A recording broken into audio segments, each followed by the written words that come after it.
ओम शांति। आज 3 दिसंबर 2022 की साकार रूप में चले गए प्यारे बाबा की मधुर महावाक्य है। प्यारे बाबा बोले, मीठे बच्चे, अब कलयुग का रात पूरी हो रही है। नवयुग बनाने बाप आया है, इसलिए तुम जागो, बाप की याद में अपने विक्रम विनाश करो। प्रश्न: जिन बच्चों की बुद्धि सतोप्रधान बनती जाती है, उनकी निशानी क्या होगी? उत्तर: उन्हें दूसरों को आप समान बनाने के ख्याल आते रहेंगे। वह अपना और दूसरों का कल्याण करने की युक्तियाँ रचते रहेंगे, दिन रात सर्विस में लगे रहेंगे। दूसरा प्रश्न: तुम बच्चों को बड़े से बड़ी कौन सी कारोबार मिली हुई है? उत्तर: सारी दुनिया को बाप का परिचय देने का कारोबार बहुत बड़ी है। कोई भी आत्मा बाप के परिचय बिना रह ना जाए। रात दिन चिंतन चलता रहे कि कैसे किसको समझाए। शंख ध्वनि करे। गीत बजा है, जाग सजनिया जाग। ओम शांति। ये किसने जगाया? सजनी कहने वाला कौन है? बच्चे जो समझते हैं कि बेहद का बाप एक ही है, जिसका असली नाम शिव है। बाकी जो अनेक नाम रखे हैं वो सब है भक्ति मार्ग के। राइट नाम एक ही शिव है। जयंती भी मनाते हैं, वो हो गई परमात्म जयंती। गाते भी है निराकार शिव जयंती। आत्मा को जब शरीर मिलता है तब उस शरीर का नाम पड़ता है, और शिव तो आत्मा का ही नाम है।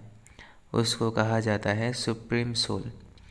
सोल का नाम क्या है? नाम गया हुआ है। नाम गाया हुआ है शिव। गाया भी जाता है शिव जयंती। आत्मा की जयंती नहीं कहेंगे। गीता का भगवान तो शिव निराकार है। श्री कृष्ण शरीर का नाम है, देहधारी है ना। ये तो शिव बाबा ही आकर सजनियों को जगाते हैं और अपनी पहचान भी देते हैं कि मैं आया हूँ नई दुनिया बनाने। अब मामे कम याद करो, माया पर जीत पानी है। बाबा को कहते भी है पतित पावन। देवता जो पावन थे अभी पतित बने हैं, इसलिए सभी पुकारते हैं कि हे पतित पावन आओ, आकर हमें लिबरेट करो। किससे? माया रावण से अथवा शैतान से। मनुष्य को ये समझ में नहीं आता है कि अभी चलना है। नवयुग सतयुग अब आया कि आया। गीत में भी कहते हैं नवयुग वह है पवित्र दुनिया। बाप आते ही है पतित से पावन बनाने के लिए। नई दुनिया को नया युग अथवा सतयुग कहा जाता है। यह है कलयुग, पुरानी दुनिया। कुंभकर्ण की नींद में सब सोए हुए हैं, उनको आकर जगाते हैं। माया ने अज्ञान अंधकार की रात में सबको सुला दिया है। अब बाप कहते हैं, बच्चे, कुंभकर्ण की नींद से जागो। अभी इस पुरानी दुनिया का अंत है। मौत सामने खड़ा हुआ है। अब रात पूरी होती है, दिन आना है, इसलिए तुम जागो। तुम समझते हो बाबा आया हुआ है। हम भी घोर अंधियारे में सोए पड़े थे। अब बाबा आया है रात को दिन बनाने। बाबा कहते हैं, मैं तुम्हारे लिए दिन अर्थात नवयुग बनाने आया हूँ। अब मुझे याद करो तो तुम्हारे विक्रम विनाश होंगे, क्योंकि इस समय सब पतित हैं। सब कहते हैं हमको इस रावण से लिबरेट करो। यह कोई समझते नहीं है कि शैतान का राज्य कब से शुरू होता है। बाप आकर रावण के चंबे से छुड़ाते हैं। कैसे? ये तो बाप ही जब आए तब आकर सुनाए, तब फिर अनुभव से हम किसको समझा सकें। सबको नीचे उतरते उतरते पतित बनना ही है। मुझ पतित पावन को आना ही है संगम पर। दुनिया के मनुष्य तो घोर अंधियारे में है। समझते हैं कलयुग की आयु लाखों बरस पड़ी है, क्योंकि शास्त्रों में उल्टा लिख दिया है। अब देवी युग की स्थापना होनी है। दोजक को बहिष्ठ बनाने वाला बाप ही है। बाप कोई दोजक थोड़ी रचेंगे। बच्चों को अब ये पक्का निश्चय है कि बाबा हमको पढ़ाते हैं, बहुत समय से पढ़ाते रहते हैं। अब त्रिमूर्ति शिव जयंती आने वाली है। लिखना है शिव जयंती सो गीता जयंती। श्री कृष्ण जयंती जब मनाते हैं तब गीता जयंती नहीं मनाते हैं। श्री कृष्ण तो छोटा बच्चा है। जब वो बड़ा हो तब गीता सुनाए। त्रिमूर्ति शिव जयंती माना है गीता जयंती। यह बहुत समझने की बातें हैं। वो लोग गीता जयंती को अलग कर देते हैं क्योंकि समझते हैं श्री कृष्ण तो छोटा बच्चा है, वो जन्मते ही गीता कैसे सुनाएगा। तुम बच्चों को ही बाप बैठ राजयोग सिखला रहे हैं।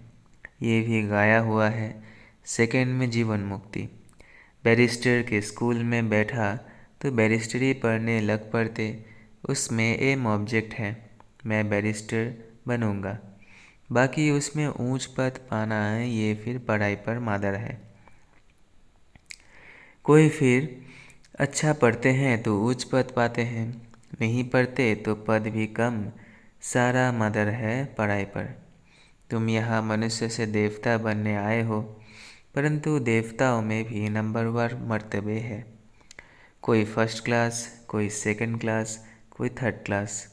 यह सब गुप्त बातें हैं, कोई की बुद्धि में आ नहीं सकती। कैसे हम अपना राज्य स्थापन कर रहे हैं। महाभारत लड़ाई भी लगने वाली है, परंतु पांडव संप्रदाय तो लड़ते नहीं। असुर और कौरव संप्रदाय आपस में लड़ झगड़ कर खत्म हो जाते हैं। तो अब तुम बच्चों को पुरुषार्थ करना है, समझाना भी है। बाबा समय प्रति समय डायरेक्शन देते रहते हैं। निराकार परमपिता परमात्मा राजयोग कैसे सिखलाएंगे। ज़रूर शरीर में आएंगे। बाप श्रीमत दे रहे हैं, बच्चे तुमको याद की यात्रा पर रहना है। मुझे याद करो, यह है योग अग्नि, जिससे विक्रम विनाश होंगे। दिन प्रतिदिन तुमको अच्छी अच्छी पॉइंट्स मिलती रहती है। पतित पावन की पॉइंट भी अच्छी हैं। पतित पावन बाप को बुलाते भी है, फिर गंगा में जाकर स्नान करते हैं। तुम लिख भी सकते हो बड़े बड़े अक्षरों में कि पतित पावन तो परम पिता परमात्मा को कहा जाता है। ज्ञान का सागर भी वही है, सारी दुनिया को पावन बनाते हैं। सारी दुनिया का क्वेश्चन है ना, दुनिया पावन कैसे बने। गंगा जमुना आदि नदियाँ तो चली आती है। अभी कलयुग का समय है तो कुछ गड़बड़ होती है। सतयुग में फिर सब नदियाँ अपने ठिकाने पर आ जाएगी, परंतु इनसे पावन तो कोई बनते नहीं है। बहुत क्लियर करके समझाना है। पर्चे भी बांटने हैं, वो भी आदमी आदमी देख कर देना है।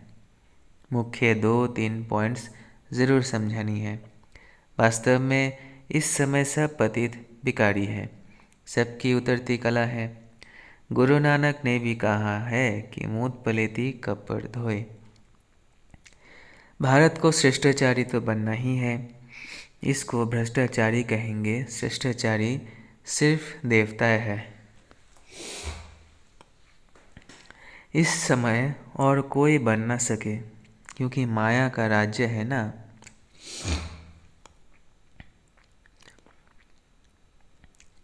हाँ, बाकी भक्ति का सुख मिलता है। यह रचना भी कोई योग बल से नहीं होती है, विकार से पैदाइश होती है। पहले थोड़े होते हैं, फिर वृद्धि होने से आपस में लड़ते हैं। हर एक को पहले सुख फिर दुख देखना पड़ता है। ये मनुष्य की बात है। सतयुग में मनुष्य सुखी है तो जानवर आदि भी सुखी रहते हैं। तो बाप समझाते हैं ऐसे ऐसे लिखो। त्रिमूर्ति शिव जयंती सो श्रीमद् भगवत गीता जयंती। फिर समझाना भी है, जो समझते हैं उन्हों की दिल होती है कि यह बातें दूसरों को भी समझाए। समझाने बिगर बुद्धि कैसे होगी, समझाने बिगर वृद्धि कैसे होगी। ड्रामा अनुसार जिनका जो पाठ है समझने और समझाने का, वो अपना पाठ बजाते रहें, वो अपना पाठ बजाते हैं। भक्ति का पाठ भी दिन प्रतिदिन जोर होता जाता है।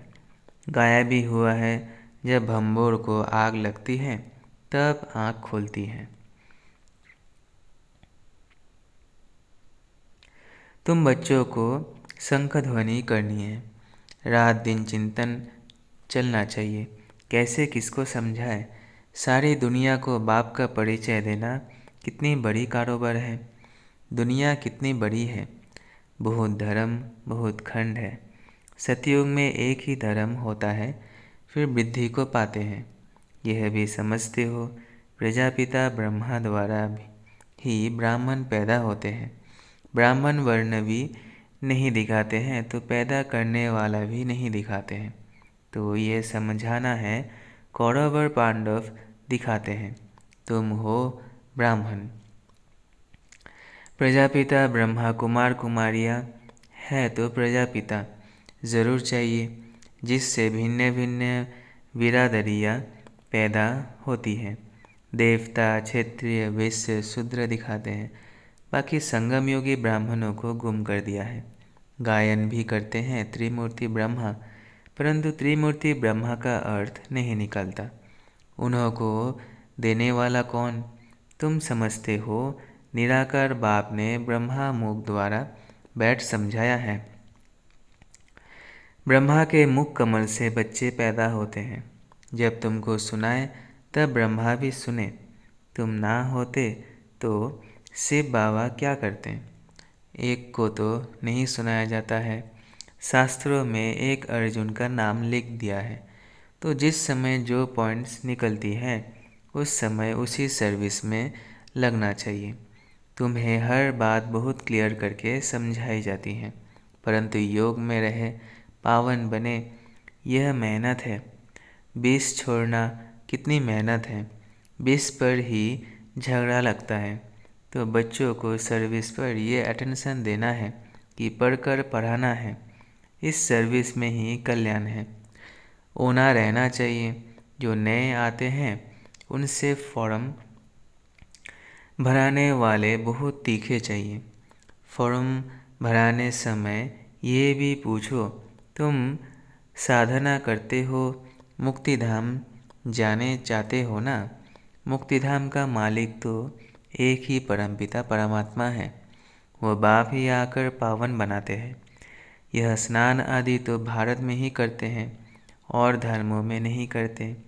वो फिर अपने धर्म स्थापक के आगे माथा टेकते हैं, फूल चढ़ाते हैं, महिमा गाते हैं। उन्हों को ये तो मालूम ही नहीं है कि पतित पावन एक ही बाप है। अभी क्रिसमस में क्राइस्ट का कितना अभी क्रिसमस में क्राइस्ट का कितना मनाते हैं, फिर भी गॉड फादर को याद करते हैं, कहते हैं ओ गॉड फादर, उनको पुकारते हैं। उन्हों को भी क्रिश्चियंस को भी ये नॉलेज मिलेगी। बाबा तो कहते रहते हैं कि चित्र बनाओ तो विलायत में भी भेज दे। बेहद सृष्टि के कल्याण के लिए बुद्धि चलनी चाहिए। बाबा की बुद्धि चलती रहती है। इन चित्रों का कद्र बहुत थोड़ों को है। बाप ने दिव्य दृष्टि द्वारा ये बनाए हैं। कितना रिगार्ड होना चाहिए। इनसे तो बहुत भारी फर्स्ट क्लास सर्विस होती है। ड्रामा अनुसार कोई निकलेंगे जो चित्र आदि बनाएंगे। आगे चलकर ऐसे बुद्धिमान बच्चे निकलेंगे जो सेवा में नई नई इन्वेंशन करते रहेंगे, जिसे देखते ही दिल खुश हो जाए। अंग्रेजी तो सब तरफ फैली हुई है। भाषाएं कितनी ढेर है, सब देशों में अंग्रेजी वाले ज़रूर होंगे, इसलिए बाबा भी अंग्रेजी और हिंदी को उठाते हैं। आखिर इन सब भाषाओं में निकलेगा, किसको भी समझाना है बहुत सहज। परंतु देखा जाता है किसकी बुद्धि में नहीं बैठता तो वो क्या काम करेगी। धन है और दान नहीं करते तो उनको मनहूस कहा जाता है। एक कान से सुनते हैं, दूसरे से निकाल देते हैं। हर एक को अपनी उन्नति का ख्याल ज़रूर होना चाहिए। संग के रंग में नहीं आना है, सर्विस में बिजी रहना है, नहीं तो बड़ा भारी घाटा पड़ जाएगा। अपनी उन्नति के लिए कोशिश ज़रूर करना चाहिए। बाबा, मैं जाकर बहुतों को आप समान बनाने की सर्विस करती हूँ, ऐसे ऐसे ख्याल आने चाहिए। उनको कहा जाता है सतो प्रधान बुद्धि।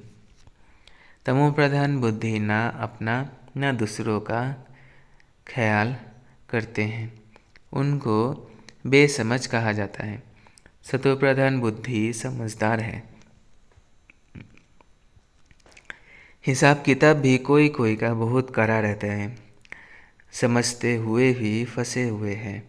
इस समय तो रात दिन सर्विस में लगा रहना चाहिए। खुद की ही कमाई है, मुझे बाप से पूरा वर्षा लेना है, नहीं तो कलब कलब का घाटा पड़ जाएगा। पहले अपना कल्याण करेंगे तब दूसरों का भी कर सकेंगे। अच्छा, मीठे मीठे सिकिलत है बच्चों प्रति माता पिता बाप दादा का याद प्यार और गुड मॉर्निंग। रूहानी बाप की रूहानी बच्चों को नमस्ते। हम रूहानी बच्चों की रूहानी बाप दादा को याद प्यार गुड मॉर्निंग और नमस्ते नमस्ते नमस्ते। शुक्रिया बाबा, शुक्रिया। धारणा के लिए मुख्य सार पहला, ज्ञान धन दान करने में मनहूस नहीं बनना है। अपनी और दूसरों की उन्नति के लिए युक्तियाँ निकालनी है।